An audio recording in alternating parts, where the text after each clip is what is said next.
രണ്ട് കാര്യങ്ങളുണ്ടെങ്കിൽ കുടുംബജീവിതം സന്തോഷമാവും. ഒന്നാമത്തെ കാര്യം സംസാരം നേരാകുക, അതായത് മവദ്ദത്ത് ക്ലിയർ ആകുക. മവദ്ദത്ത് എന്ന് പറഞ്ഞാൽ സ്നേഹം സംസാരം കൊണ്ട് മനസ്സിലാകുന്നതാണ്. അപ്പോൾ ഒന്നാമത്തെ കാര്യം സംസാരം ക്ലിയർ ആയിരിക്കണം, വർത്താനം നേരായിരിക്കണം. ഞാൻ പറഞ്ഞുകൊണ്ടിരുന്നൊരു സംഭവം എന്താ വെച്ചാൽ, ചില ആൾക്കാർ വീട്ടിൽ ചെന്നാൽ ഉടനെ ബൈക്കുമൊക്കെ ചെന്നിറങ്ങിയിട്ട് ഹെൽമെറ്റൊക്കെ അവിടെ വെച്ച് വേഗം ഫോൺ എടുത്ത് കണ്ടിരിക്കും. അത്യാവശ്യം എന്തോ ചെയ്യാണ്ട് മൂപ്പർക്ക്. ഞാൻ പറഞ്ഞെന്താ വെച്ചാൽ, ആ അത്യാവശ്യം കൂടിയും കഴിഞ്ഞിട്ട് വീട്ടിലേക്ക് ചെന്നാൽ മതി. ചെന്ന ഉടനെയുള്ള അരമണിക്കൂർ ഭാര്യക്കുള്ളതാണ്. കൊടുക്കാൻ തയ്യാറുണ്ടെങ്കിൽ കുടുംബജീവിതത്തിൽ ഒരു പ്രശ്നം ഉണ്ടാവില്ല. പിന്നെ 2 മണിക്കൂർ കഴിഞ്ഞിട്ട് പിന്നെ അരമണിക്കൂറിന് പകരം 4 മണിക്കൂർ കൊടുത്തിട്ടും കാര്യമില്ല. ചെന്ന ഉടനെയുള്ള അരമണിക്കൂർ ഭാര്യക്കുള്ളതാണ്. അതിന് സമയമായിട്ടില്ലെങ്കിൽ 4 വരിപ്പാത വന്നാൽ പാലത്തിന്റെ ചോട്ട് ഇഷ്ടം പോലെ സ്ഥലം ഉണ്ടാവും, അവിടെ നിൽക്കുക. എന്നിട്ട് മൊബൈലും എന്തൊക്കെ ചെയ്യാൻ ബാക്കിയുള്ള വെച്ചാൽ അതൊക്കെ ചെയ്ത് തീർത്ത് ഓഫാക്കാനായാൽ ഓഫാക്കിയിട്ട് വരേക്കാൻ ചെല്ലാം. അരമണിക്കൂറായിട്ട് നിങ്ങൾ ഓണായിക്കോളി, ഒരു കുഴപ്പം വരില്ല. ഇതന്നെ സംഗതി. 3 സമയം ഉപയോഗപ്പെടുത്തിയാൽ മനുഷ്യൻ വലിയ നേട്ടം ഉണ്ടാവാം. അതിലെ 3ാമത്തെ സമയം വീട്ടിൽ കയറി ചെന്ന ഉടനെയുള്ള അരമണിക്കൂറാണ്. അത് ഭാര്യക്കുള്ളതാണ്, കൊടുത്തോളണം. സംസാരം ക്ലിയർ ആകുക എന്ന് പറഞ്ഞതിൻ്റെ ഏറ്റവും പ്രധാനപ്പെട്ട ഭാഗമാണ്. 2ാമത്തേത് റഹ്മത്ത് എന്ന് പറഞ്ഞാൽ വാത്സല്യം എന്ന് പറഞ്ഞത് മനസ്സിലാകുക ട്രീറ്റ്മെന്റിലൂടെയാണ്. വാത്സല്യത്തിന്റെ അടയാളം ട്രീറ്റ്മെന്റ് ആണ്. ട്രീറ്റ്മെന്റ് പറഞ്ഞാല് വിഷമവും ബുദ്ധിമുട്ടുള്ള സമയത്ത് ഏറ്റെടുത്ത് പരിപാലിക്കുന്നതിനാണ് ട്രീറ്റ്മെന്റ് എന്ന് പറയാം. വാത്സല്യത്തിന്റെ ഏറ്റവും വലിയ ഉദാഹരണമാണ് നഴ്സിംഗ്. ഞാനീ പറഞ്ഞ് നിങ്ങൾ റേഞ്ചിലേക്ക് വരണം, എന്നാലേ കിട്ടുള്ളൂ. വാത്സല്യത്തിന്റെ ഏറ്റവും വലിയ ഉദാഹരണമാണ് നഴ്സിംഗ്. റഹ്മത്തുള്ളവർക്ക് നഴ്സിംഗ് ജോലി പറ്റുള്ളൂ, അല്ലാത്തവർക്ക് ഒരിക്കലും നഴ്സാകാൻ കഴിയൂല എന്നാണ്. സ്ത്രീകൾക്ക് കൂടുതലായിരിക്കും റഹ്മത്ത്. കാരണം എന്തേ? റഹ്മുണ്ട് എന്നുള്ളതാണ് കാരണം. റഹ്മ എന്ന് പറഞ്ഞാൽ ഗർഭപാത്രം റിമൂവ് ചെയ്താൽ ശബ്ദം വരെ മാറി വരും. ഗർഭപാത്രം റിമൂവ് ചെയ്താൽ സ്ത്രീകളുടെ ശബ്ദം വരെ മാറിയിട്ട് പൗരുഷം വന്നു തുടങ്ങുമെന്നാണ്. റഹ്മുള്ളതാണ് സ്ത്രീകൾക്ക്. അതുകൊണ്ടാണ് വലിയ വലിയ നേഴ്സൊക്കെ എന്തായത്, മെയിൽ നേഴ്സ് വളരെ കുറവാണ്, ഫീമെയിൽ നേഴ്സാണ് കൂടുതലുണ്ടാകുക. ആ ജോലി കൂടുതൽ അവർക്കാണ് ചെയ്യാൻ കഴിയുക. കാരണം അത് വാത്സല്യത്തിന്റെ പ്രകടനമാണ്. ട്രീറ്റ്മെന്റ് കുറേ ഉണ്ട്, പലതും ട്രീറ്റ്മെന്റാണ്. ഭക്ഷണം ഒരു പ്രധാനപ്പെട്ട ട്രീറ്റ്മെന്റാണ്. പ്രതിസന്ധി ഘട്ടത്തിൽ ഏറ്റെടുക്കലാണ് ട്രീറ്റ്മെന്റ്. പ്രതിസന്ധി ഘട്ടത്തിൽ ഏറ്റെടുക്കുക എന്ന് പറഞ്ഞാൽ, ഇപ്പൊ ഞാൻ ഉദാഹരണം പറഞ്ഞാൽ നിങ്ങൾക്ക് മനസ്സിലാവും. നല്ല ചെമ്മീൻ വാങ്ങി, അതിന് പേരെന്താ തന്നെയല്ലേ, ചെമ്മീൻ വാങ്ങി വീട്ടിൽ കൊണ്ടുവന്നിട്ട് ഭാര്യയോട് പറഞ്ഞു, എന്ത് നന്നായിട്ട് കറി ഉണ്ടാക്കണം, അതിൽ പാകത്തിന് ഉപ്പും എരിവൊക്കെ പാകത്തിന് കുറച്ച് ഉപയോഗിച്ചാൽ മതി എന്ന് പറഞ്ഞു. അബദ്ധവശാൽ ചെമ്മീൻ കൊണ്ട് കറി ഉണ്ടാക്കിയപ്പോൾ എരു അല്പം കൂടുതലായി. എന്നാൽ സാധാരണഗതിയിൽ എന്താ പറയാ, എന്നോട് ഞാൻ ആദ്യം തന്നെ പറഞ്ഞിട്ടുണ്ട് പാകത്തിന് മുളകിട്ടാൽ മതിയെന്ന്. എന്ത് പണിയാജ് കാട്ടിയത്, എത്ര ഉറുപ്പ്യ കൊടുത്തിട്ടാണ് ഈ ചെമ്മീൻ വാങ്ങിയതെന്നറിയോ എന്നൊക്കെ പറഞ്ഞിട്ട് ബദർ യുദ്ധം നടത്തലാണ് സാധാരണ ചെയ്യുക. അതിന് പകരം നമ്മൾ ആ ഫ്രീസറിൽ ചെറുനാരങ്ങല്ലേ, അതൊന്ന് എടുത്തുകൊണ്ടോ, അത് ഇതിലേക്ക് പിഴിഞ്ഞാൽ നല്ല ടേസ്റ്റ് ഉണ്ടാവും എന്നാണ് അപ്പം പറയേണ്ടത്. കാരണം എന്താ, ചെറുനാരങ്ങ പിഴിഞ്ഞാൽ എരിവ് കുറയും. ഇതാണ് പ്രതിസന്ധിയിൽ ഏറ്റെടുക്കുക എന്ന് പറഞ്ഞത്. പ്രതിസന്ധിയിൽ ആരെയും കൈയൊഴിയാൻ പാടില്ലെന്നാണ്. സ്നേഹബന്ധം തകരും. ഒരു മനുഷ്യനും പ്രതിസന്ധിയിൽ, അതിപ്പോ ഇവിടെ മാത്രമല്ല, കമ്മിറ്റി യോഗത്തിലൊക്കെ പറയും ചില ആൾക്കാർ, ഞാൻ പണ്ടെന്നെ പറഞ്ഞതാണല്ലോ. ചില ആൾക്കാർ കമ്മിറ്റി യോഗത്ത് പറയുന്നത് എന്തെങ്കിലുമൊക്കെ ചർച്ച ചെയ്ത് മൂപ്പര് ആദ്യം ഒന്നും ഒരു എതിർപ്പ് പറഞ്ഞിട്ടുണ്ടാവും, അത് പാസ്സായില്ല, തീരുമാനമായി പറഞ്ഞു, ഞാൻ അല്ലെങ്കിലും പണ്ടെന്നെ പറഞ്ഞതാണ് എന്നറിയും. പണ്ട് ഇജി പറഞ്ഞത് ആർക്കും മനസ്സിലായില്ല എന്നുള്ളതിന്റെ അടയാളല്ലേ അന്ന് തീരുമാനമായില്ല എന്നുള്ളത്. ആരോ കുഴപ്പ? എന്റെ കുഴപ്പമാണ്. പണ്ട് ഇജി പറഞ്ഞത് ആർക്കും മനസ്സിലായില്ല, മനസ്സിലാകുന്ന രൂപത്തിൽ പറഞ്ഞിരുന്നുവെങ്കിൽ അന്ന് തന്നെ ഈ തീരുമാനം ഉണ്ടാവൂലേ. അപ്പൊ ആരുടെ കുഴപ്പം? ശരിക്കും എന്റെ കുഴപ്പം തന്നെയാണ്, എനിക്കത് പറഞ്ഞ് മനസ്സിലാക്കി കൊടുക്കാൻ പറ്റിയിട്ടില്ല. എന്നിട്ട് കഴിഞ്ഞ് വേറുള്ളവരെ പേരിൽ ചാർത്തിയിട്ട് എന്താ കാര്യം? പണ്ടെന്നെ ഈ പറഞ്ഞത് എൻ്റെ ഭാര്യക്ക് മനസ്സിലായില്ല, അല്ലെങ്കിൽ ഭാര്യ പറഞ്ഞത് ഭർത്താവിന് മനസ്സിലായില്ല. കുഴപ്പം നമ്മൾതാണ്, മറ്റൊരാളേക്ക് ഒരു കുഴപ്പമില്ല. ആർക്കും ആരെയും നന്നാക്കാൻ കഴിയില്ല, സ്വയമായി നന്നാവാൻ മാത്രമാണ് കഴിയുക. മനസ്സിലെഴുതിയ ചൊളികൾ, ആർക്കും ആരെയും നന്നാക്കാൻ കഴിയില്ല, സ്വയമായി നന്നാവാൻ മാത്രമാണ് കഴിയുക. പശുവിനെ കൊണ്ടുവന്നിട്ടേ വലിയൊരു പാത്രത്തിൽ കുറേ കഞ്ഞിവെള്ളം പച്ചവെള്ളമൊക്കെ ഒഴിച്ച് അതിൽ കുറച്ച് ഉപ്പൊക്കെ ഇട്ട് കുറച്ച് പിണ്ണാക്കും ഓക്കപ്പൊടിയൊക്കെ ഇട്ടിട്ട് ഇങ്ങനെ കൈകൊണ്ട് ഇങ്ങനെ ഇളക്കിയിട്ട് പശുവിനെ കൊടുന്നിട്ട് തല ഇങ്ങനെ പിടിച്ച് താത്താൻ പറ്റും. വലിക്കണമെങ്കിൽ പശു തന്നെ വിചാരിക്കണം. ഞാൻ അതൊക്കെ പറഞ്ഞാലും ജീവിതത്തിന് എന്തെങ്കിലും മാറ്റം ഉണ്ടാവണമെങ്കിൽ നിങ്ങൾ തന്നെ വിചാരിക്കണം. ആർക്കും ആരെയും മാറ്റാൻ കഴിയില്ല, സ്വയം മാറാൻ മാത്രമേ കഴിയുകയുള്ളൂ. ഭാര്യയ്ക്ക് ഭർത്താവിനെ മാറ്റാൻ കഴിയുമോ? ഭർത്താവിന് ഭാര്യയെ മാറ്റാൻ കഴിയുമോ? ഇല്ല. സ്വയം മാറാൻ പറ്റും, ആർക്കും മാറാം, സ്വയമായി മാറാൻ മാത്രമാണ് കഴിയുക. സ്വയം ഒരു മാറ്റത്തിന് തയ്യാറെടുക്കുക എന്നുള്ളതാണ് പ്രധാനം. അതുകൊണ്ട് നമ്മളൊരു മാറ്റത്തിനാണ് തയ്യാറാവണം. സംഗതി ഉഷാറായി. അയൽവാസിയോടുള്ള പെരുമാറ്റം സ്വന്തത്തോടുണ്ടായാൽ, അപ്പുറത്തെ കുട്ടിയോടുള്ള പെരുമാറ്റം സ്വന്തം കുട്ടിയോടുണ്ടായാൽ ജീവിതത്തിലെ എല്ലാ പ്രശ്നവും തീരും. ഉദാഹരണം പറഞ്ഞാൽ നിങ്ങൾക്ക് വേഗം മനസ്സിലാവും. നമ്മളെ വീട്ടില് അമ്മായിൻ്റെ മോള് അല്ലെങ്കിൽ അമ്മായിൻ്റെ മകൻ വിരുന്ന് വന്നു. അമ്മായിൻ്റെ മകൻ വിരുന്ന് വന്നപ്പോൾ നല്ല ശർക്കരയും ഗോതമ്പോ കൂടിയിട്ടിട്ട് പായസം ഉണ്ടാക്കി. ഒരു ഗ്ലാസ് അമ്മായിൻ്റെ മോന് കൊടുത്തു. അങ്ങനെ കുടിക്കണേൻ്റെ ഇടയിൽ ഗ്ലാസ് വീണിട്ടാണ് പൊട്ടി. നമ്മളെന്ത് പറയും? സാരല്ല, കുട്ടികളല്ലേ. കുട്ടികളാകുമ്പോൾ അങ്ങനെയൊക്കെ ഉണ്ടാവില്ലേ? ഗ്ലാസ് വീണാൽ പൊട്ടാതിരിക്കോ? അല്ലെങ്കിൽ ഇപ്പോൾ ഒരു ഗ്ലാസ്സിന് എത്ര വില? 25 ഉറുപ്പ്യല്ലേ. അങ്ങനത്തെ ഗ്ലാസ് ഇവിടെ എത്ര ഉണ്ട് എന്നൊക്കെ പറഞ്ഞു. ഇതേ നമ്മൾ പിറ്റേ ദിവസം സേമിയം പായസം ഉണ്ടാക്കി. അന്ന് അമ്മായിൻ്റെ മകനൊന്നും വന്നിട്ടില്ല. അവനാൻ്റെ മോന് ഒരു ഗ്ലാസ് ഇങ്ങനെ കുടിക്കുമ്പോൾ താഴെ വീണാണ് പൊട്ടിയാൽ സ്വഭാവം മാറും. അനക്ക് ഇവിടുത്തെ ഗ്ലാസ് പൊട്ടിക്കല്ലാതെ എന്താ പണി? ഇവിടെ ഉള്ളിടത്തോളം ഗ്ലാസ് മുഴുവൻ ജന്നെ പൊട്ടിച്ച് തീർത്ത്. അപ്പം എന്താ 25 ഉള്ളത് 50 അപ്പോൾ പിറ്റേന്നായപ്പോത്തിന് ഗ്ലാസിൻ്റെ വില. അയൽപക്കത്തെ കുട്ടിയോടുള്ള സമീപനം, അവനാൻ്റെ കുട്ടികളോട് പെരുമാറാൻ കഴിഞ്ഞാൽ ജീവിതം സുഖമായി. അയൽപക്കത്തെ പെണ്ണിനോടുള്ള സംസാരം അവനാൻ്റെ പെണ്ണിനോട് നടത്താൻ കഴിഞ്ഞാൽ സംഗതി ഉഷാറായി. അയൽപക്കത്തെ ആണിനോടുള്ള സംസാരം അവനാൻ്റെ പുതിയാപ്പണ്ണോട് നടത്താൻ കഴിഞ്ഞാൽ സംഗതി ഉഷാറായി. ഇതാണ് വാത്സല്യം. വാത്സല്യത്തിന്റെ പ്രകടനങ്ങൾ എന്ന് പറഞ്ഞാൽ ഭക്ഷണം തുടങ്ങിയ കാര്യങ്ങളിലുള്ള ട്രീറ്റ്മെന്റുകളാണ്. ഭക്ഷണം ട്രീറ്റ്മെന്റിൽ ഏറ്റവും പ്രധാനപ്പെട്ടതാണ്. ഭക്ഷണം ട്രീറ്റ്മെന്റിൽ ഏറ്റവും പ്രധാനപ്പെട്ട ഒരു കാര്യമാണ്. നാല് ദിവസം ഞാനത് പറഞ്ഞപ്പോൾ എല്ലാവരും കൂടി ഇൻകിലാബ് ഉണ്ടാക്കി. പെണ്ണുങ്ങൾക്ക് മാത്രമേ ഭക്ഷണം ഉണ്ടാക്കാൻ പറ്റുള്ളൂ എന്ന് ഉസ്താദ് പറഞ്ഞു. ഇല്ല, ഞാനങ്ങനെ പറഞ്ഞിട്ടൊന്നുമില്ല. ആർക്കും ഉണ്ടാക്കാം. പക്ഷെ സാധാരണഗതിയിൽ വീടുകളിൽ ഭക്ഷണം ഉണ്ടാക്കുന്നവർ സ്ത്രീകളായതുകൊണ്ട് ഭക്ഷണത്തിലൂടെ സ്നേഹം കൊടുക്കാൻ കഴിയും. ഭക്ഷണത്തിലൂടെ സ്നേഹം കൊടുക്കാൻ കഴിയും. ഇന്നിപ്പോൾ പെണ്ണുങ്ങൾക്കൊക്കെ കൂടുതലുള്ളൊരു പരാതിയാണ് കുട്ടികളാരും ഭക്ഷണം കഴിക്കണില്ല. കുട്ടികൾക്ക് ആർക്കും ഭക്ഷണം വേണ്ടല്ലോ. ഇപ്പോൾ ആണുങ്ങൾക്കും പരാതിയുണ്ട്, പെണ്ണുങ്ങൾക്കും പരാതിയുണ്ട്. കുട്ടികൾക്ക് തീരെ ഭക്ഷണം വേണ്ട. എന്താ കാരണം? അതിനൊറ്റ കാരണമേ ഉള്ളൂ, കുട്ടികൾക്ക് വേണ്ടി ഉണ്ടാക്കപ്പെട്ടില്ല എന്നുള്ളതാണ് അതിൻ്റെ കാരണം. നിങ്ങൾക്ക് മനസ്സിലായോ എന്ന് എനിക്കറിയില്ല കേട്ടോ. അതായത് നമ്മൾ ചിലപ്പം പറയും, ചില ആൾക്കാർ ഭക്ഷണം ഉണ്ടാക്കിയാൽ ഉണ്ടാക്കിയാൽ അല്ലെങ്കിൽ 37 ഉണ്ടാക്കിയാൽ ഭയങ്കര ടേസ്റ്റാണ്, നല്ല കൈപ്പുണ്യാണ് എന്ന് പറയും. ചില ആൾക്കാർ ഭക്ഷണം ഉണ്ടാക്കിയാൽ ഭയങ്കര കൈപ്പുണ്യാണ് എന്ന് പറയും. കല്യാണത്തിന് ചോറ് വെക്കാൻ നമുക്ക് ഇന്ന ആളെ വിളിക്കാം, മൂപ്പരുണ്ടാക്കിയ ഭയങ്കര കൈപ്പുണ്യാണ്. കയ്യിനല്ല പുണ്യമുള്ളത്. കൈ എല്ലാവരും ഒരേ മാതിരിയാണ്.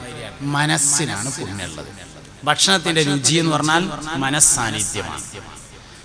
അപ്പം അങ്ങനെ വൈകുന്നേരം മഗ്‌രിബ് നിസ്കാരം കഴിഞ്ഞ് അല്ലെങ്കിൽ ഇശാ നിസ്കാരം കഴിഞ്ഞ് അടുക്കളയിൽ പോയി ചട്ടി അടുപ്പത്ത് വെച്ച് വെളിച്ചെണ്ണ ഒഴിച്ച് അതിലിങ്ങനെ കറി ഉണ്ടാക്കാൻ വേണ്ടിയിട്ട് തക്കാളി ഇങ്ങനെ കഷ്ണമാക്കി ഇടുമ്പോ, പടച്ചോനെ റബ്ബേ 9 മണിയാകുമ്പോ എൻ്റെ ഭർത്താവ് വരുമല്ലോ, അല്ലാഹുവേ എൻ്റെ ഭർത്താവിന് കഴിക്കാൻ വേണ്ടിയാണ് ഞാൻ ഈ ഭക്ഷണം ഉണ്ടാക്കുന്നത്, ഇത് നീ രുചിയുള്ള ഭക്ഷണമാക്കണേ, എനിക്കെൻ്റെ ഭർത്താവിനോട് സ്നേഹമുള്ളത് കൊണ്ടാണ് ഞാൻ ഇങ്ങനെ ചെയ്യുന്നത് എന്ന് ഒരു സ്ത്രീ മനസ്സുകൊണ്ട് ഇങ്ങനെ വിചാരിച്ചാൽ, ആ ഭക്ഷണം വന്ന് കഴിച്ചാൽ പുതിയാപ്പള പറയും, ഇന്ന് നല്ലോണം ടേസ്റ്റിന്റെ തക്കാളിക്കറിക്ക്.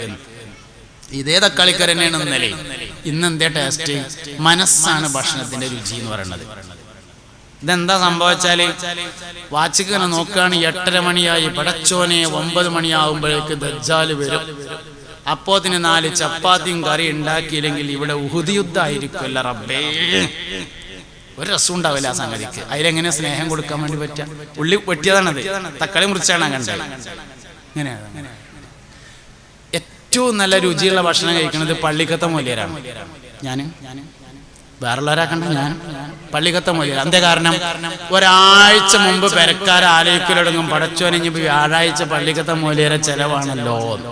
ഭക്ഷണത്തിലെ മനസ്സാന്നിധ്യമാണ് ഭക്ഷണത്തിലെ രുചി. ഭക്ഷണത്തിലെ രുചി എന്ന് പറഞ്ഞത് ഭക്ഷണത്തിലൂടെ ഏത് സന്ദേശവും കൊടുക്കാം. ഭാഗ്യം കൊണ്ട് സ്ത്രീകൾക്കാണ് ഭക്ഷണം ഉണ്ടാക്കാൻ കൂടുതൽ അവസരം.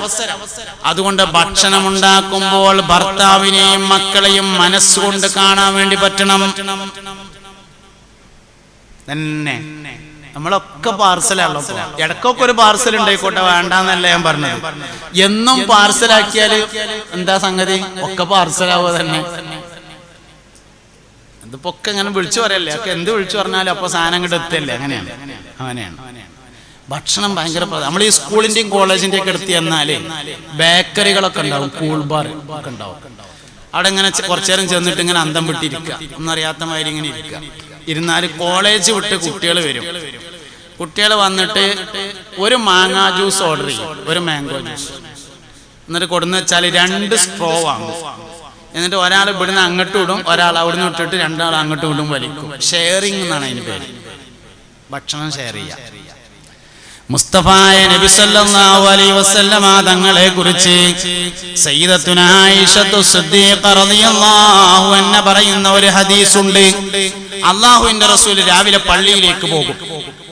പള്ളിയിൽ പോയിട്ട് മടങ്ങി വീട്ടിൽ വന്നാല് പാല് കറക്കാൻ വേണ്ടി പാത്രം എടുത്തുകൊണ്ട് പോകും.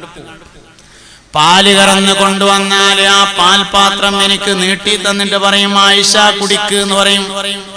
ഞാൻ പാൽപാത്രം വാങ്ങിയിട്ട് ഇങ്ങനെ കുടിക്കും. കുടിച്ചിട്ട് നബി തങ്ങൾക്ക് പാത്രം മടക്കി കൊടുക്കുമ്പോ എനിക്ക് 2ാമതും തരും. കുടിക്കുക ആയിഷ എന്നറിയും. ഞാൻ വീണ്ടും കുടിക്കും. നബി തങ്ങൾക്ക് വീണ്ടും കൊടുക്കും. അല്ലാഹുവിന്റെ റസൂൽ പിന്നെയും തരും. കുടിക്കുക ആയിഷ അറിയും. 3ാമത് ഞാൻ കുടിച്ചിട്ട് നബി തങ്ങൾക്ക് ആ പാൽപാത്രം കൊടുത്താല് അല്ലാഹുവിന്റെ റസൂൽ ആ പാൽപാത്രം വാങ്ങിയിട്ട് ഒന്നിങ്ങനെ എടുത്തിരിക്കും. എന്നിട്ട് എന്റെ ചുണ്ട് എവിടെയാണോ തട്ടിയത് അവിടെ തന്നെ ചുണ്ട് വെച്ചുകൊണ്ട് നബി തങ്ങൾ കുടിക്കുമായിരുന്നു എന്ന് ആയിഷത്തു സിദ്ദീഖ റളിയല്ലാഹു അൻഹ. നമ്മളും തിരിക്കൊക്കെ ചെയ്യും. നേരെ ഓപ്പോസിറ്റ് ആയിക്കാരം മാത്രം. കാരണം പരമാവധി ആ ചുണ്ട് തട്ടിയ സ്ഥലത്ത് ചുണ്ട് തട്ടാതിരിക്കാൻ വേണ്ടിയിട്ടുള്ള തിരിക്കലാണ്. അള്ളാന്റെ റസൂല് ഭക്ഷണം കഴിക്കുമ്പോ കോയിന്റെ കാലെടുത്തിട്ട് കടിച്ചിട്ട് താഴെ വെക്കും പ്ലേറ്റില്. ഞാൻ ആ കാലെടുത്ത് നബി തങ്ങൾ എവിടെയാണോ കടിച്ചിരുന്നത് അവിടെ തന്നെ കടിച്ചു കഴിക്കുമായിരുന്നു എന്ന് സയ്യിദത്തുന ആയിഷ റളിയല്ലാഹു അൻഹ. ഒന്നിച്ചിരുന്ന് വർത്താനം പറയാൻ നമുക്ക് സംസാരിക്കാൻ നേരമില്ല. ഒന്നിച്ചിരുന്ന് ഭക്ഷണം കഴിക്കാൻ നമുക്ക് സമയമില്ല. ഒന്നിച്ച് കടന്നുറങ്ങാൻ സമയമില്ല. കുടുംബജീവിതം നേരാവില്ല. 3 കാര്യം. ഒന്ന്, എത്ര പ്രായമായാലും ഒരുമിച്ചിരുന്ന് സംസാരിക്കണം.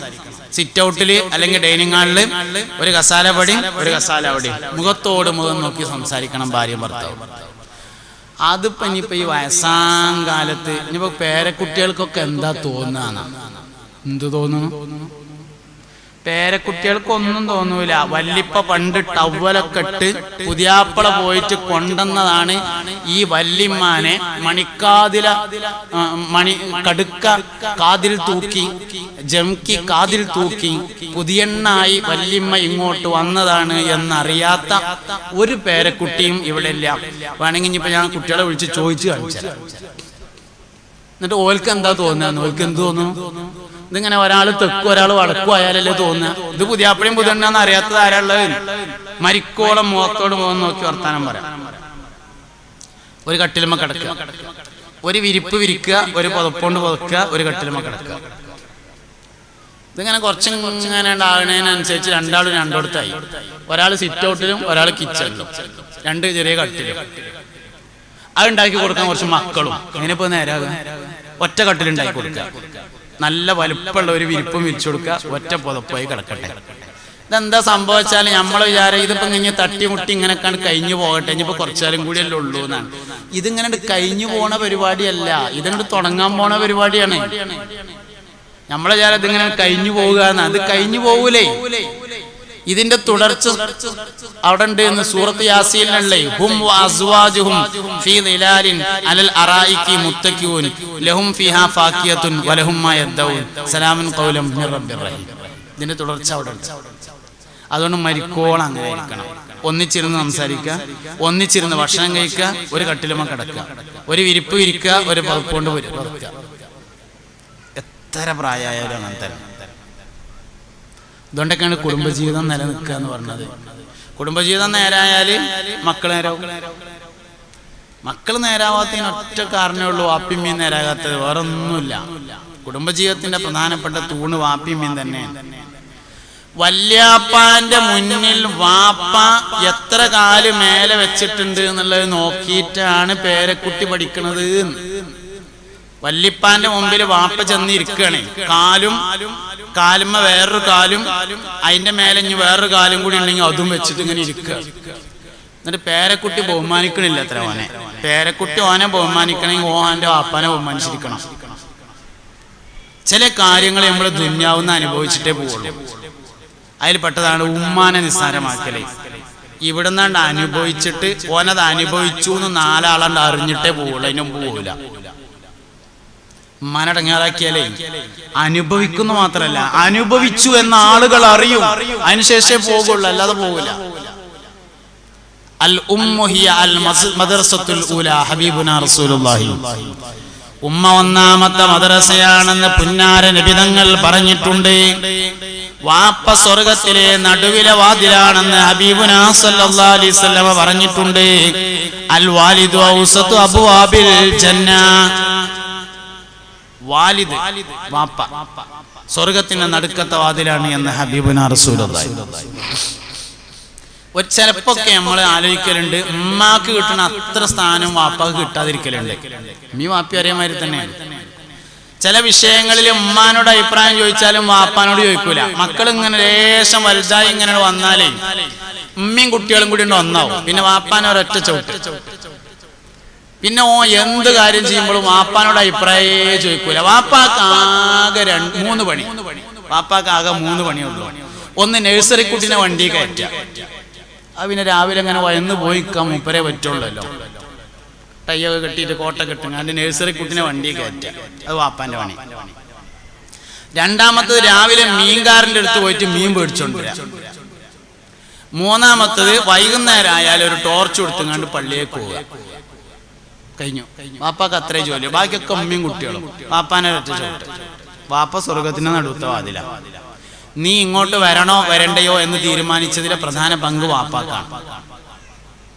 ലഖദ് ഖലഖനൽ ഇൻസാന മിൻ നുത്ഫത്തിൻ അംശാജിൻ നബ്തലിഹി ഫജഅൽനാഹു സമീഅൻ ബസീറ. തട്ടിപ്പുറപ്പെടുന്ന ഇന്ദ്രിയം, അതാണ് നിന്റെ കാരണം. അത് വാപ്പാന്റെയാണ്. ഇങ്ങോട്ട് വരണോ വേണ്ടെന്നുള്ളതിൽ പ്രധാന തീരുമാനം വാപ്പാന്റെ അടുത്ത് നടക്കണേ. അതുകൊണ്ട് മനുഷ്യൻ അവന്റെ വാപ്പയിലേക്കാണ് ചേർക്കപ്പെടുന്നത്. എന്റെ വാപ്പ എന്ന് പറഞ്ഞത് വലിയൊരു അഭിമാനമാണ്. ഏത് മനുഷ്യനെ കുറിച്ച് പറയുമ്പോഴും അവന്റെ വാപ്പാനെ പറ്റിയിട്ടാ പറഞ്ഞത്. വാപ്പ ഭയങ്കര അഭിമാനമാണ്. അതുകൊണ്ട് വാപ്പാക്ക് വലിയ സ്ഥാനം കൊടുക്കണം. കുട്ടികൾ ഇങ്ങനെ കുറച്ച് വലുതായി വരുന്നതിനനുസരിച്ച് ഉമ്മയും കുട്ടികളും ഒന്നായിട്ട് വാപ്പാനെ ചവിട്ടരുത്. വാപ്പാക്ക് എപ്പോഴും കുടുംബത്തിൽ അർഹമായ സ്ഥാനം ഉണ്ടായിരിക്കണം, വലിയ പദവി ഉണ്ടായിരിക്കണം. നമ്മളെ വാപ്പാർക്ക് കൊടുത്താലേ നമ്മളെ കുട്ടികളെ നമുക്ക് തരുള്ളൂ. അതന്നെ. വാപ്പ ഒരു മനുഷ്യന്റെ വലിയ അഭിമാനമാണല്ലോ. വാപ്പ ചീത്ത പറയും എന്നത് അഭിമാനമുള്ള വർത്താനാണ്. അല്ലാ, നേരം 11:30 നേരം വൈകിയാല് വാപ്പ ചീത്ത അറിയും. ഞാൻ വേഗം പോട്ടെ എന്ന് പറഞ്ഞാണ്ട് കുട്ടി പെരേക്ക് വരുന്നതേ ആക്ഷേപമല്ല, ചീത്ത പറയണ ഒരു വാപ്പ വീട്ടിലുണ്ട് എന്നത് അഭിമാനമുള്ള വർത്താനാണ്. പക്ഷേ ചീത്ത പറയാൻ യോഗ്യതയുള്ള എത്ര വാപ്പാരുണ്ട്? അതാ പ്രശ്നം. ചീത്ത പറയണമെങ്കിലും ആണല്ലോ ഒരു യോഗ്യത. ആ യോഗ്യതയുള്ള എത്ര വാപ്പാരുണ്ട് എന്നുള്ളതാണ്. മൊബൈൽമ കളിക്കരുത് എന്ന് കുട്ടികളോട് പറയാൻ യോഗ്യതയുള്ള എത്ര വാപ്പാരുണ്ട്? വാപ്പാന്റെ മൊബൈലിന്റെ ലോക്ക്, ഭർത്താവിന്റെ മൊബൈലിന്റെ ലോക്ക്, എത്ര ഭർത്താക്കന്മാരുടെ മൊബൈലിന്റെ ലോക്ക് ഭാര്യമാർക്കറിയാം? എത്ര ഭാര്യമാരുടെ മൊബൈലിന്റെ ലോക്ക് ഭർത്താക്കന്മാർക്കറിയാം? ഇതൊരു പ്രശ്നമല്ലേ? ഇത് നമ്മളെ മൊബൈലിന്റെ ഉള്ളിൽ എന്താണുള്ളതെന്ന് ഭാര്യക്കും മക്കൾക്കും അറിയാൻ പറ്റാത്ത അവസ്ഥയാണ്. എന്നിട്ട് നമ്മൾ കുട്ടികൾ മൊബൈലിൽ കഴിച്ചാണ് അറിയണേ. നമ്മളത് ആദ്യം ക്ലിയർ ആയിരിക്കണം. ലോക്ക് ചെയ്തോളി, അത് ചെറിയ കുട്ടികൾ എടുത്തുകൊണ്ട് കളിക്കാതിരിക്കാൻ. പക്ഷെ ചെറിയ കുട്ടികളല്ലാതെ വീട്ടിലുള്ള എല്ലാവർക്കും ലോക്ക് അറിയണം. വാപ്പാന്റെ ഫോൺ എങ്ങനെ തുറക്കുക, ഉമ്മാന്റെ ഫോൺ എങ്ങനെ തുറക്കുക, അത് ഇനി എന്തിന്റെ പേര് ഇപ്പൊ ഇങ്ങനെ വ്യാപകമായിട്ട് ഇനി മൊബൈൽ ഉപയോഗിക്കണ്ടെന്ന് നമ്മൾ പറഞ്ഞിട്ടൊരു കാര്യമില്ലല്ലോ. ഇനി നേരങ്ങത്തിൽ ഉപയോഗിച്ചോളി എന്ന് പറയലാണ് ഏറ്റവും നല്ലത്. അമേരിക്കാനേ നോയരുള്ളൂ. കുടുംബ കൂട്ടായ്മ എന്ന പേരിലൊക്കെ ഉള്ള കൂട്ടായ്മ, ഫാമിലി പിന്നെ ഗ്രൂപ്പുകളെ, പിന്നെ അതേമാതിരി ഫ്രണ്ട്സ്, കൂട്ടുകാരന്മാർ, കൂട്ടുകാരികൾ ഒക്കെ കൂട്ടായ്മകൾ. കൂട്ടായ്മക്കൊന്നും കുഴപ്പമില്ല, കൂടായ്മ അതാഞ്ഞാൽ മതി. കൂട്ടായ്മ അവസാനം എന്താകരുത്, കൂടായ്മയാകരുത് എന്ന് മാത്രം, കോടായ്മയും ആകരുത്. സംഗതി നേരെ ആയാലും കുഴപ്പമൊന്നുമില്ല. നിയന്ത്രണം വേണം. ഇത് 24 മണിക്കൂർ അമേരിക്കല്ല. അള്ളാ അതൊന്നും ഇപ്പൊ ഞാൻ നിയന്ത്രിച്ചെത്തൂല. നിയന്ത്രിച്ചാൽ എത്താത്ത ഒരു കാര്യമില്ല. ഈ വീഡിയോ എടുക്കുന്ന ആൾക്കാർ പറയും നിർത്തിയിട്ട് നിൽക്കണില്ല. നിർത്താൻ തീരുമാനിച്ചിട്ടില്ല, അതാണ് കാരണം. അല്ലാതെ നിർത്തിയാൽ നിൽക്കാത്ത ഒരു കാര്യമില്ല. ബദർ യുദ്ധം നടക്കുമ്പോ കള്ള് നിരോധിച്ചിട്ടില്ല. ബദർ യുദ്ധം നടക്കുന്ന സമയത്ത് കള്ള് നിരോധിച്ചിട്ടില്ല എന്ന് ഞാൻ പറഞ്ഞാൽ അതിന്റെ ഉദ്ദേശങ്ങൾക്ക് മനസ്സിലാവും. അത്രേ അത് പറയാൻ പറ്റുള്ളൂ. അതുകൊണ്ടാണ് ബദർ യുദ്ധം നടക്കുന്ന സമയത്ത് കള്ള് നിരോധിച്ചിട്ടില്ല. കള്ളാണ്ട് നിരോധിച്ചതിന് ശേഷം ഒരു മനുഷ്യൻ സഹാബത്തിൽ നിന്ന് അതാണ് കുടിച്ചിട്ടില്ല, നിർത്തിയതാണ്. നിർത്തിയാ നിൽക്കാത്തൊരു കാര്യമില്ല.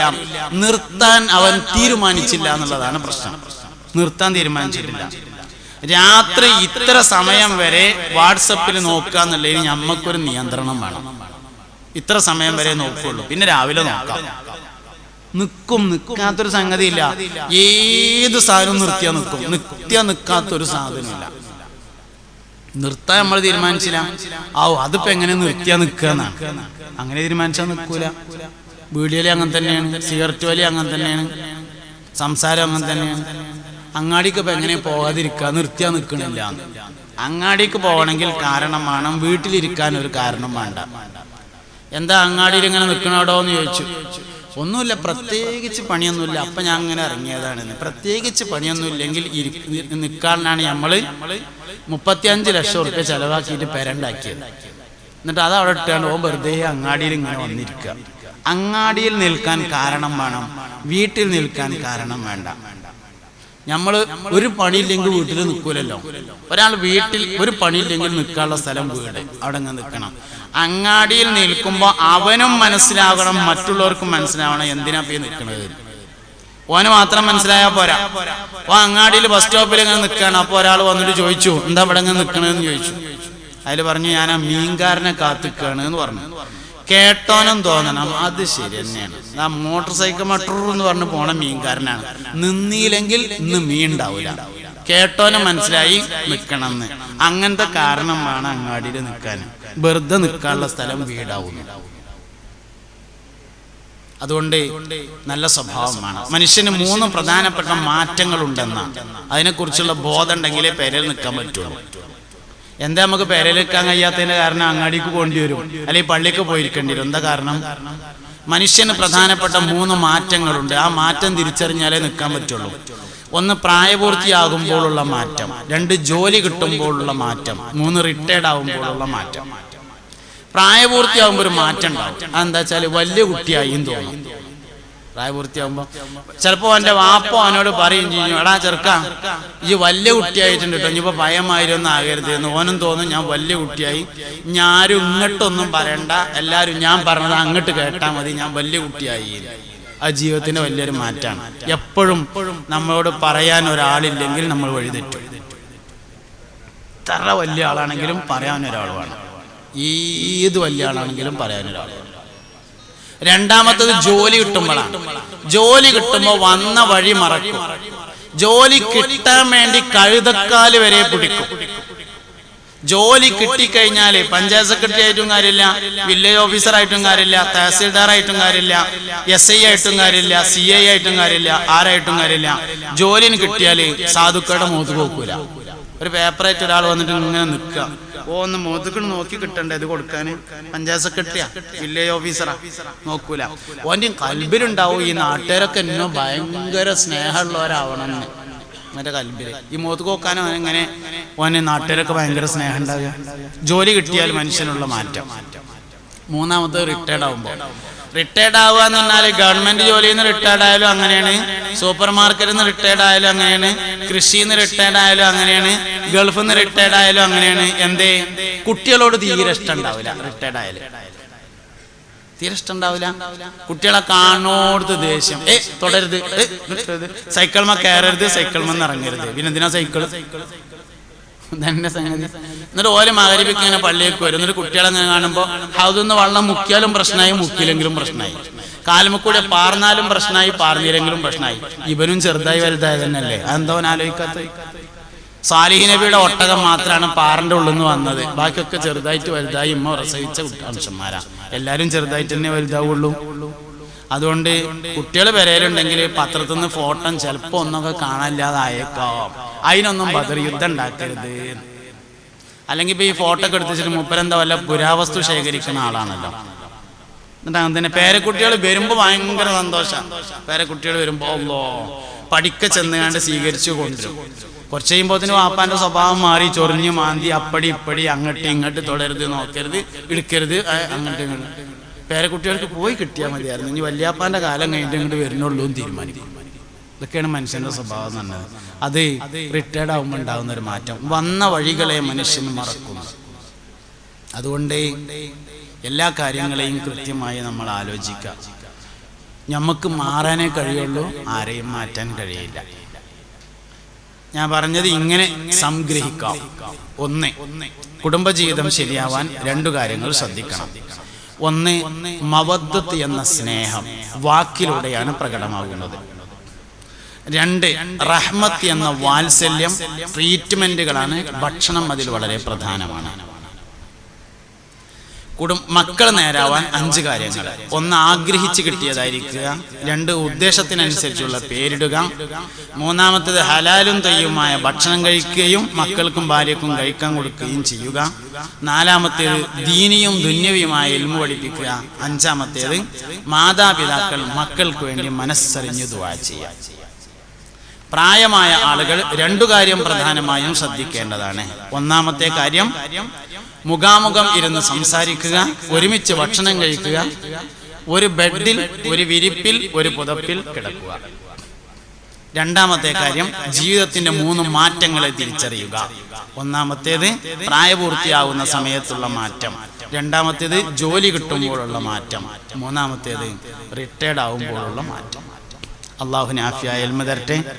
നമ്മളെല്ലാരെയും അള്ളാഹു സ്വർഗ്ഗാവകാശികളിൽ ഉൾപ്പെടുത്തി തരട്ടെ. അൽ ഫാത്തിഹ. അഊദു ബില്ലാഹി മിനശ് ശൈത്വാനിർ റജീം. ബിസ്മില്ലാഹിർ റഹ്മാനിർ റഹീം. അൽഹംദുലില്ലാഹി റബ്ബിൽ ആലമീൻ അർറഹ്മാനിർ റഹീം മാലികി യൗമിദ്ദീൻ. ഇയ്യാക നഅ്ബുദു വ ഇയ്യാക നസ്തഈൻ. ഇഹ്ദിനസ് സിറാത്തൽ മുസ്തഖീം. صراط الذين أنعمت عليهم غير المغضوب عليهم ولا الضالين آمين. بسم الله الرحمن الرحيم. قل هو الله أحد الله الصمد لم يلد ولم يولد ولم يكن له كفوا أحد. بسم الله الرحمن الرحيم. قل هو الله أحد الله الصمد لم يلد ولم يولد ولم يكن له كفوا أحد. بسم الله الرحمن الرحيم. قل هو الله أحد الله الصمد لم يلد ولم يولد ولم يكن له كفوا أحد. بسم الله الرحمن الرحيم. قل أعوذ برب الفلق من شر ما خلق ومن شر غاسق إذا وقب ومن شر النفاثات في العقد ومن شر حاسد إذا حسد. بسم الله الرحمن الرحيم. قل أعوذ برب الناس ملك الناس إله الناس من شر الوسواس الخناس الذي يوسوس في صدور الناس من الجنة والناس. الحمد لله رب العالمين. اللهم صل على رسولك سيدنا محمد وعلى آل سيدنا محمد. അല്ലാഹുവേ അർഹമർ റഹീമായ റബ്ബേ, ഞങ്ങൾ ഓതിയതിനെയും പറഞ്ഞതിനെയും കേട്ടതിനെയും ഒരുമിച്ച് കൂടിയതിനെയും ഖബൂലാക്കണേ അല്ലാഹ്. അറിഞ്ഞും അറിയാതെയും വന്നുപോയ എല്ലാ ചെറുതും വലുതുമായ തെറ്റുകുറ്റങ്ങളെ വിട്ടുപുറത്തു മാഫാക്കണേ അല്ലാഹ്. അല്ലാഹുവേ, ഞങ്ങളുടെ എല്ലാ അമലുകളെയും വലിയ ഖബൂലിയത്തോടുകൂടെ നീ സ്വീകരിക്കണേ റഹ്മാനെ. അല്ലാഹുവേ, ഞങ്ങളുടെ ഈ പള്ളി പള്ളി ഉണ്ടാക്കുന്നതിന് വേണ്ടി, സദസ്സ് സംഘടിപ്പിക്കുന്നതിന് വേണ്ടി മുമ്പും ഇപ്പോഴും സഹകരിച്ച, ശരീരം കൊണ്ടും മനസ്സുകൊണ്ടും സമ്പത്ത് കൊണ്ടും സഹായിച്ച ധാരാളം ആളുകളുണ്ട്. എല്ലാവർക്കും വലിയ കൂലി നൽകണേ അല്ലാഹുവേ. അവരെയും ഞങ്ങളെയും ജന്നത്തുൽ ഫിർദൗസിൽ ഒരുമിച്ച് കൂട്ടണേ റഹ്മാനെ. ഈ പള്ളിയുടെ പരിസരത്ത് അന്തി ഉറങ്ങുന്ന ഞങ്ങളുടെ മാതാപിതാക്കൾ, വല്ലിപ്പമാര്, വല്ലിമ്മമാര് ഖബറിനെ സ്വർഗമാക്കണേ അല്ലാ. മുഅ്മിനീങ്ങൾ, മുഅ്മിനാത്തുകൾ എല്ലാവരെയും ഖബറിനെ സ്വർഗമാക്കണേ അല്ലാ. അവരെയും ഞങ്ങളെയും ജന്നാത്തുൽ ഫിർദൗസിൽ ഒരുമിപ്പിക്കണേ റഹ്മാനെ.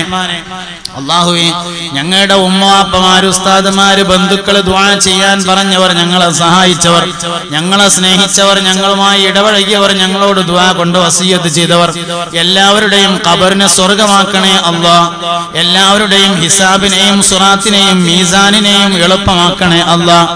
എല്ലാവർക്കും സ്വർഗത്തിലേക്ക് വേഗത്തിൽ പ്രവേശനം നൽകണേ അല്ലാ. ദീർഘായുസ്സും ആഫിയത്തും നൽകണേ അല്ലാ. സലാമത്തും സിഹത്തും ബറക്കത്തും നൽകണേ അല്ലാ. മാലിലും ഔലാദിലും അസ്വാജിലും ബുയൂത്തിലും ഞങ്ങൾക്ക് നീ ബറക്കത്ത് ചെയ്യണേ അല്ലാ. ഇൽമിലും ആമാറിലും ഞങ്ങൾക്ക് നീ ബറക്കത്ത് ചെയ്യണേ അല്ലാ. യാത്രയിലും നാട്ടിലും നീ ഞങ്ങളെ സഹായിക്കണേ അല്ലാ. പിശാചിന്റെ ഷർറുകളെ തൊട്ട് കാത്തു രക്ഷിക്കണേ അല്ലാ.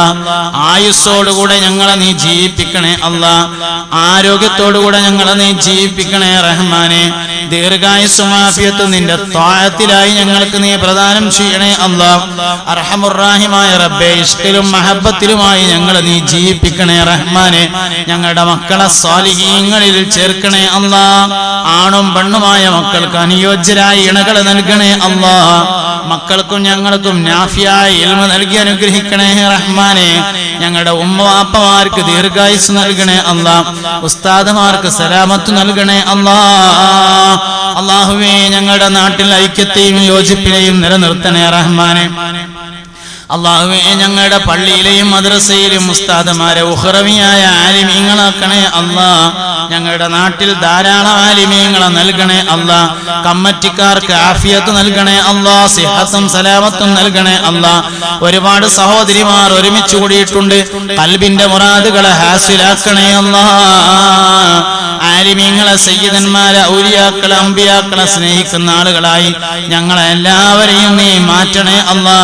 ഇൽമിനെ സ്നേഹിക്കുന്നവരാക്കണേ റഹ്മാനെ. ഒരുപാട് ആളുകൾ ദുആ ചെയ്യാൻ വേണ്ടി പറഞ്ഞിട്ടുണ്ട്. അസുഖം മാറാൻ വേണ്ടി ദുആ ചെയ്യാൻ പറഞ്ഞവരുടെ എല്ലാ അസുഖങ്ങളെയും നീ ശിഫയാക്കണേ അല്ലാ.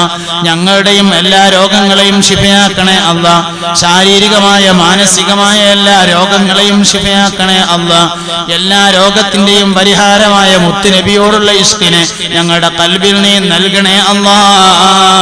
പുന്നാര നബിയോടുള്ള ഇഷ്കിനെ നീ വർദ്ധിപ്പിക്കണേ റഹ്മാനെ. അങ്ങനെ ജീവിപ്പിക്കണേ റഹ്മാനെ. അങ്ങനെ തന്നെ മരിപ്പിക്കണേ റഹ്മാനെ. അല്ലാഹുവിന്റെ റസൂലിനോടുള്ള ഇഷ്കിലായി ജന്നത്തിലെ ഏറ്റവും പ്രധാനമായ ഫിർദൗസിൽ ഞങ്ങളെ നീ സംഗമിപ്പിക്കണേ അല്ലാ. ഞങ്ങളുടെ എല്ലാ അമലുകളെയും കബൂലാക്കണേ റഹ്മാനെ. വിധവകൾ ധാരാളമുണ്ട്, ഖൽബിനു സബ്ർ നൽകണേ റഹ്മാനെ. രോഗികൾ ഒരുപാടുണ്ട്, ഖൽബിനു സബ്ർ നൽകണേ റഹ്മാനെ. സ്വാബീങ്ങളിൽ ഉൾപ്പെടുത്തണേ അല്ലാ.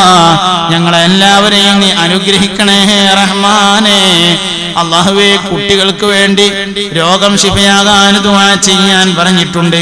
അല്ലാഹുവേ, അവർക്ക് നീ രോഗശമനം നൽകണേ റഹ്മാനെ. ഐസിയുലുള്ള കുട്ടികൾക്ക് വേണ്ടി ദുആ ചെയ്യാൻ പറഞ്ഞിട്ടുണ്ട്. ഈ സദസ്സിന്റെ ബറക്കത്ത് കൊണ്ട് നീ ശിഫ നൽകണേ അല്ലാ.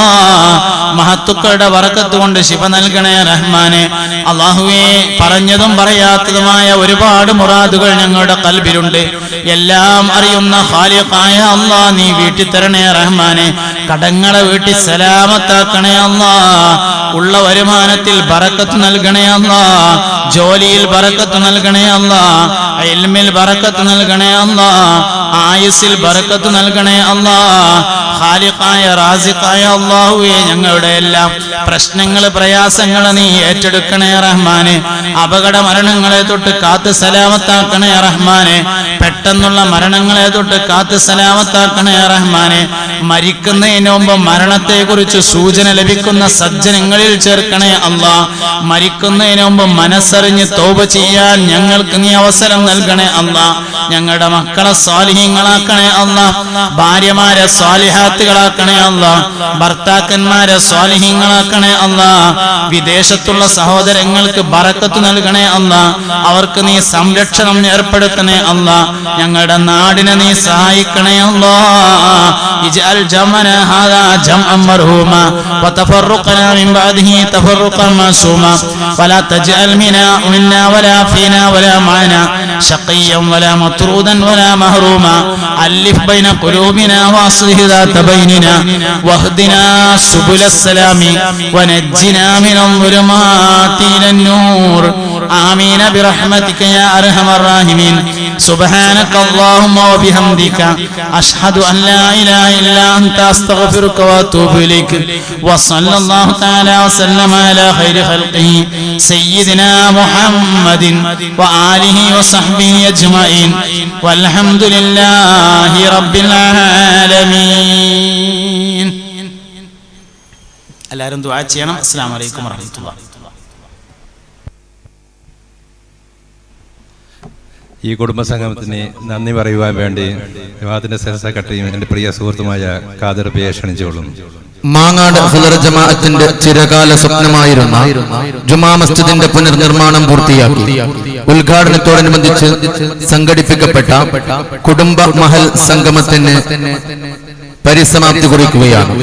ജീവിതത്തിൽ മാറ്റങ്ങളുടെ പുതിയ അധ്യായങ്ങൾ തുറക്കാനും കുടുംബജീവിതം സ്നേഹസമ്പന്നമാക്കി വിജയകരമാക്കാനും ഈ സെഷൻ ഉപയോഗപ്രദമാവട്ടെ എന്ന ആഗ്രഹത്തോടെയും പ്രാർത്ഥനയോടെയും ഇതിന്റെ പരിസമാപ്തി കുറിച്ചുകൊണ്ട് നന്ദി പ്രകാശിപ്പിക്കുന്നതിന് വേണ്ടി ജമാഅത്തിന്റെ joint secretary PA Khader Sahib അവർകളെ ആദരപുരസ്സരം ക്ഷണിക്കുന്നു.